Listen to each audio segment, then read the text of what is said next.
COVID-19 disparities among underserved populations. This comes as cases are on the rise. The county is now seeing double the cases than a month ago, and hospitalizations have increased by 46%. In a press conference Wednesday, Governor Newsom pleaded for residents to get vaccinated. Particularly those who haven't been vaccinated.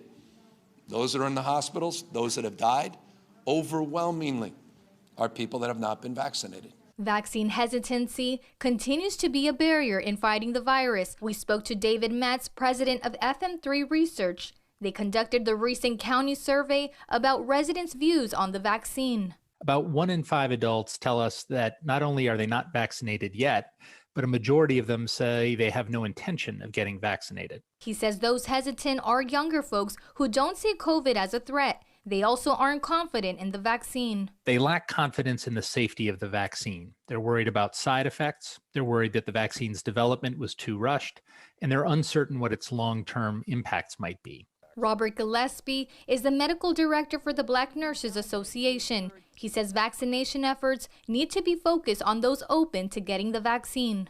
I think we have to focus on, first of all, the 20% of people who are unvaccinated who still feel they're very likely to get vaccinated. Long-term conditions and issues that can occur if these people aren't vaccinated. Focus on how this can impact their lives. Although 44% of those surveyed say they are very unlikely to get the vaccine, the county continues to make moves to improve messaging and vaccine access in areas with low vaccination rates. Alexandra Rangel, KPBS News. If you or someone you know is still thinking about getting a COVID-19 vaccine, KPBS can be a resource. We have a map on our website that will show you where to get a vaccine in your area. It's part of our COVID-19 coverage at kpbs.org. Just click the vaccines link on our homepage. One of the most visible reminders of the COVID era will be with us a while longer. Those expanded outdoor seating areas for restaurants known as parklets were supposed to come down this week. Melissa May explains why they're getting more time. People are enjoying the summer after the pandemic with bonus seating in parklets that many San Diego restaurants put up during restrictions. This is San Diego, sitting outside, enjoying a glass of wine and enjoying great food. San Diego's Little Italy neighborhood took full advantage of the concept and built some really nice outdoor dining spaces. Having outdoor seating helps tremendously. It's literally a billboard on the sidewalk. When we have our food out, people walk by and they say, oh, that looks great, and they want to come in. Vince Puslaki is the general manager at Nona in Little Italy, and their parklet cost about $10,000 to build. Temporary outdoor business operation permits allowed restaurants to build parklets like these outside of their restaurants to accommodate for outdoor seating. The mayor's office just announced last night that they were extending their deadline to August 2nd for restaurants to restructure their parklets to be in compliance with state law and even safer for the public. July 13th was the original deadline for restaurants to bring their outdoor dining parklets up to code. Business owners who did not comply could have faced up to a $10,000 fine. We're lucky enough that we got this in the first place, so we kind of have to work with the city and the state to kind of see if it means cutting the roofs off and getting in compliance, and that's okay for a while, then we'll do what we have to. With the new extension, restaurants have a little extra time to modify their parklets to fit within federal, state, and local fire codes. This includes removing permanent rooftops and moving the portion of their parklets that block red curbs, among other requirements. We're on city property, so there's that gray area where who's liable, who's not liable. But all in all, we're thankful that the city allowed us to do this in the first place. The restaurant industry is still trying to recover from the pandemic. We've kind of rolled with the punches, like we've been through a lot this last year, and so this is just another bump in the road that we just kind of have to handle and figure out which way to go with it. The city of San Diego is working with business groups to help them bring their parklets up to code. The city says communication has already begun about the extension and future of parklets in San Diego. Melissa May, KPBS News. This is a huge weekend for one slice of our local restaurant scene. San Diego's gay bars, like most businesses, had it rough during the pandemic. As the city celebrates Pride, KPBS's Katie Stiegel tells us how these safe havens are reemerging. It was mid-June. 2 days after California lifted its COVID restrictions, and the crowd at the rail was ready to celebrate after a long 16 months. It's been a hard road back. San Diego's oldest gay bar has survived attacks from law enforcement, the HIV/AIDS epidemic, and most recently, the COVID-19 lockdowns. The low point for some business owners came when 2020's Pride was canceled. That's when the rail's owner, Gail Santillan, thought the run might be over. And that, to me, was like the harder blow. Not just COVID, it was losing Pride. And losing Pride to anyone in this neighborhood, business-wise, is huge. We bank on that entire week. It's just bigger than most people can imagine. Santillan made the best of the downtime. While the rail was closed, she did some minor repairs and made an effort to take care of the staff. She made them meals each day until they were on unemployment. Santillan also received a PPP loan, and her landlords helped her work out a plan to stay open. But she says there were moments when she considered closing for good. I would come in, walk around the bar and go, oh God, I can't do this. And just walk out the door in tears. Just because I still didn't know. None of us knew. Sorry. But it's over. It's over. We hope it's over. We're past it. Everyone's healthy. Not all gay bars made it through last year's gauntlet. The owners of Martinis Above 4th, a lounge known for its specialty drinks and live performances, announced in October they were declaring bankruptcy. But overall, San Diego's LGBTQ establishments have shown remarkable resilience. Paul Detweiler produced the documentary San Diego's Gay Bar History.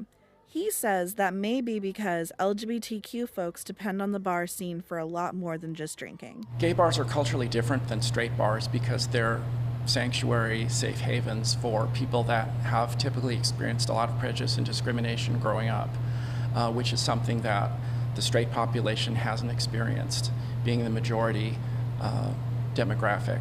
Most importantly, they've served as the hubs of the gay rights movement dating back to the 1960s.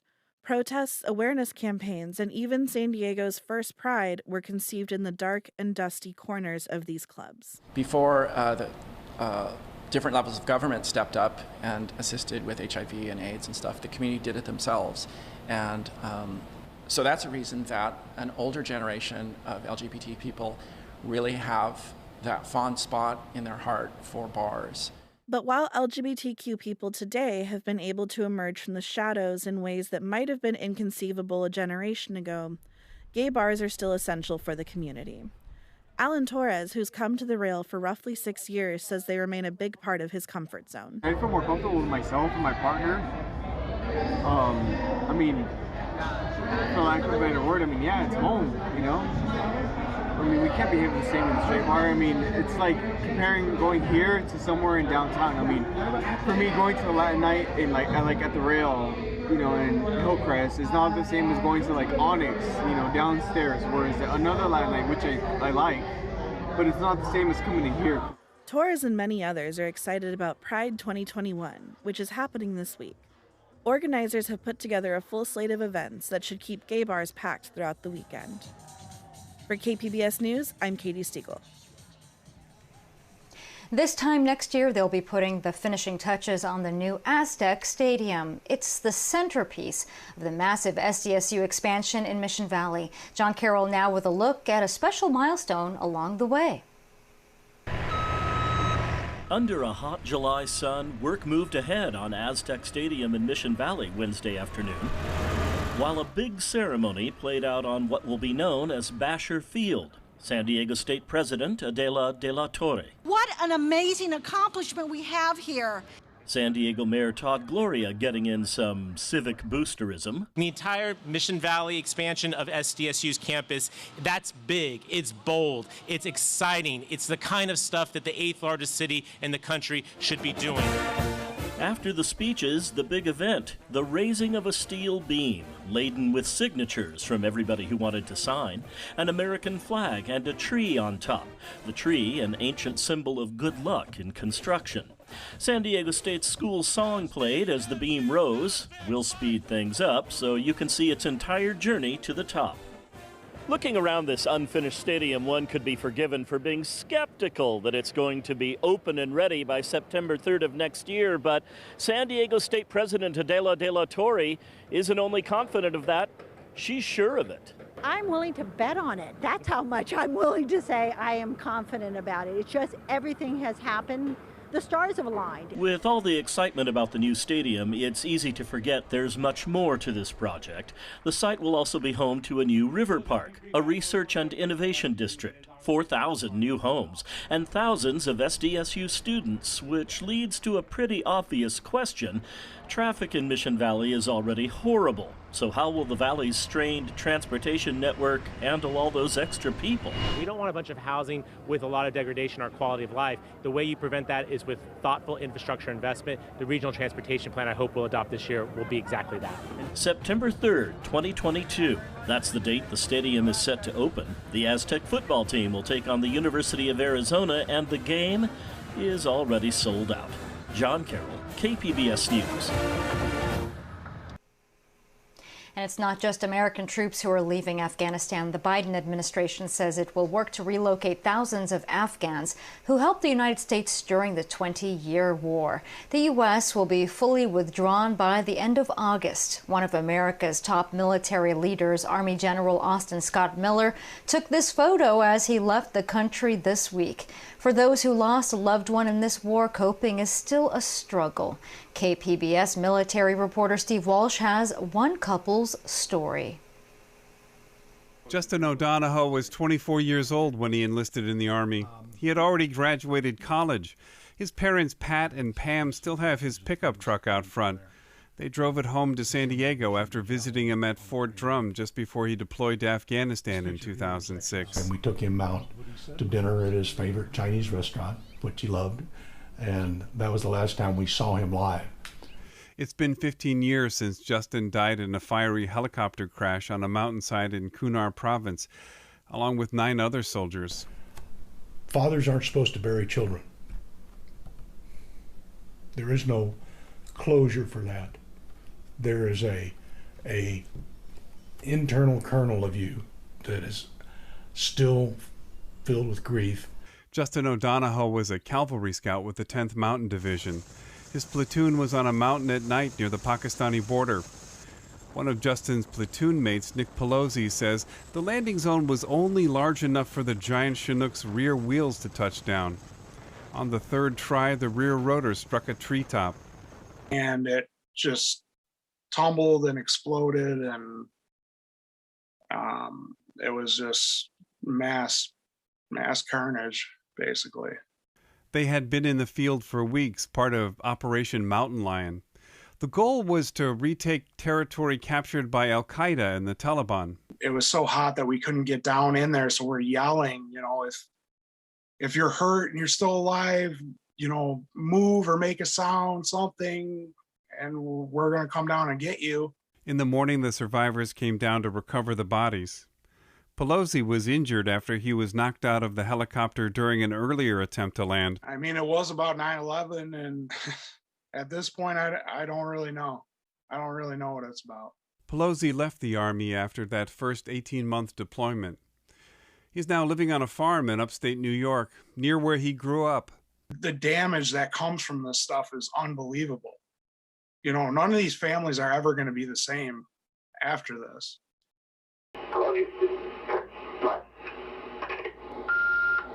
End of final message. Justin left one last voicemail before heading into the mountains in Afghanistan, just to tell his parents he was okay. They were a military family. Justin's father spent his career in the Navy. His brother Kyle is a Navy pilot.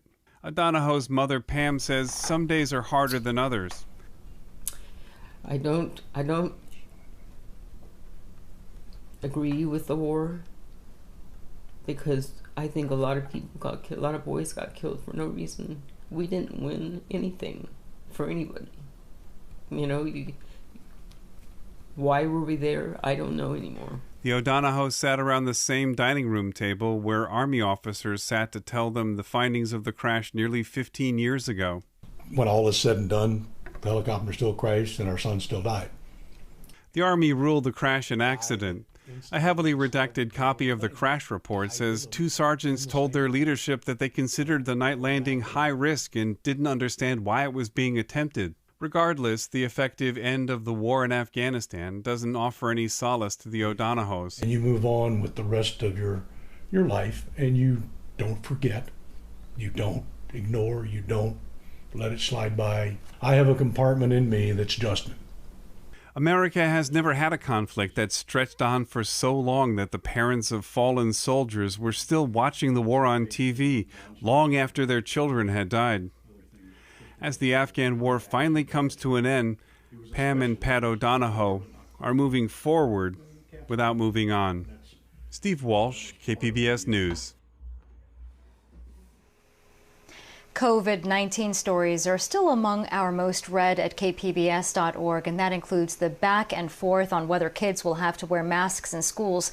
The state is now leaving it up to individual school districts. Also, one of the stories we showed you earlier, the topping off ceremony at the new Aztec Stadium in Mission Valley, and our story about local shark sightings got plenty of attention. Here's what KPBS North County reporter Tanya Thorne found in Del Mar. Kean Hoover has been surfing Del Mar beaches most of his life. When he was flying his drone over the Del Mar Ocean recently, he was surprised to see more than just the daily surfers. But I flew the drone down past like 15th Street and immediately saw 2 juvenile white sharks. So what does a curious 19-year-old do? Yeah, we're going to go over. We're going to take the stand-up paddle boards and we're going to go check out the sharks. And I was like, all right, yeah, I'm down. That sounds fun. This is the GoPro footage Hoover and his cousins got while in the water last week. And as we kept paddling around, sure enough, there just more and more kept going by until we saw about 7 or 8 total. Hoover said he didn't feel scared when he encountered the sharks. I kind of knew that the smaller juvenile sharks are just less aggressive in general. They're kind of after smaller prey like stingray and fish. But yeah, it was an experience for sure. Dr. Chris Lowe is the director of the Shark Lab at Cal State Long Beach. The shark numbers have been increasing along the California coast for the last 20 years because we protected them. And commercial fishing is better managed. So as a result, shark populations are coming back, particularly white sharks, which is kind of cool. He said a group of juvenile white sharks have made Del Mar their home. So what we're learning is that these sharks, especially these young ones, have favorite beaches. And they pick a beach any given summer, and they're there. And they will be there day and night for months at a time. And then something changes, maybe the water temperature drops, and then they'll move to another favorite beach. Dr. Lowe has partnered with Del Mar lifeguards to tag and track the activity of the sharks for research. And we have no idea where they go. So now that we're tagging baby sharks with transmitters that last 10 years, we're starting to figure that out. Dr. Lowe says he hears of shark sightings almost every day. Our beaches are awesome nursery for white sharks, but they also happen to be our playground. So we have to learn to share the playground. Dr. Lowe thinks that the sharks are going to stick around because they've grown fond of the environment. So he suggests that if you're going to be going out to the beach or surfing, to always be respectful if you do encounter them, and also try to go out in groups. In Del Mar, Tanya Thorne, KPBS News. Last weekend, Stepp Kuss became the first American in a decade to win a stage at the Tour de France. The event is more than a century old, but that doesn't mean the sport isn't evolving. KPBS video journalist Matt Bowler brings us a story about a new kind of bike race called track lacrosse. Chris Noble, Track Lacrosse World Tour. We'll pretend there's an organizing body. Go!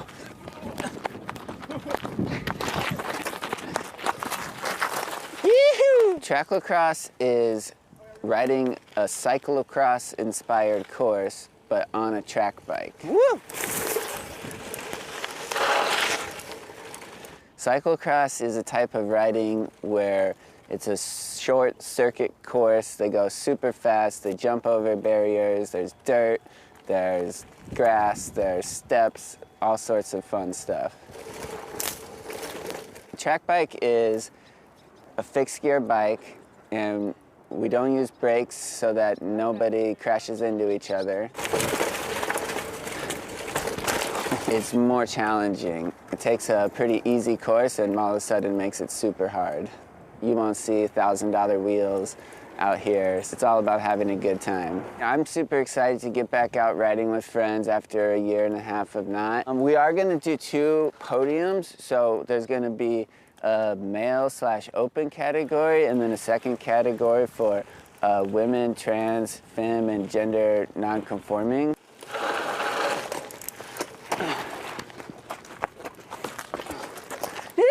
We're gonna have a jump competition and a skid competition.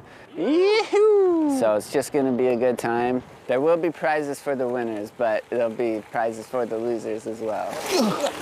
Whoever gets dead last will get the prize. Woo! That story was from KPBS video journalist Matt Bowler. We have something new for your playlists. The KPBS Cinema Junkie podcast is back from hiatus, and the host, Beth Accomando, celebrated with a special launch party on Twitch. There's also a companion series you can stream on YouTube.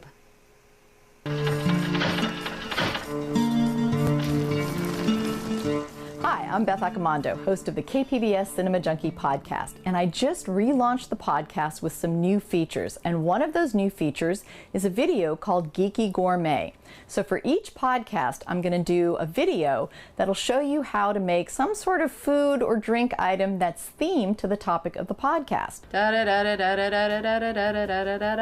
Batman! Okay, and we want to set the oven to 350. Okay, and then you want to put them on your cookie sheet and pop them in the oven for about 11 minutes, but check them. You want them to be just a touch golden around the edges. What you want to do now, and this is where the markers can come in handy, is you want to give it the black outline that is so iconic of comic book images and graphics. And here's what your comic book cookies could look like. Yeah, I wish I had better artistic skills, but I can guarantee you they taste good. And I also made some comic book chocolates, which I think turned out a little bit better. Well, those chocolate ones look good. Geeky Gourmet is posted to the KPBS YouTube page along with new episodes of Cinema Junkie. You can also stream other KPBS shows like Crossing South, all of our reporter stories, and full episodes of KPBS Evening Edition. Finally, we remember a San Diego icon. Father Joe Carroll died recently, and for decades his name was synonymous with helping those experiencing homelessness. KPBS health reporter Matt Hoffman caught up with just a few of the many who were touched by Father Joe's work. I'm the director of St. Vincent de Paul Center. It's a program to help homelessness. So much has happened over the past 30 years. Father Joe Carroll, the namesake behind one of San Diego's largest homeless service providers, died over the weekend at age 80.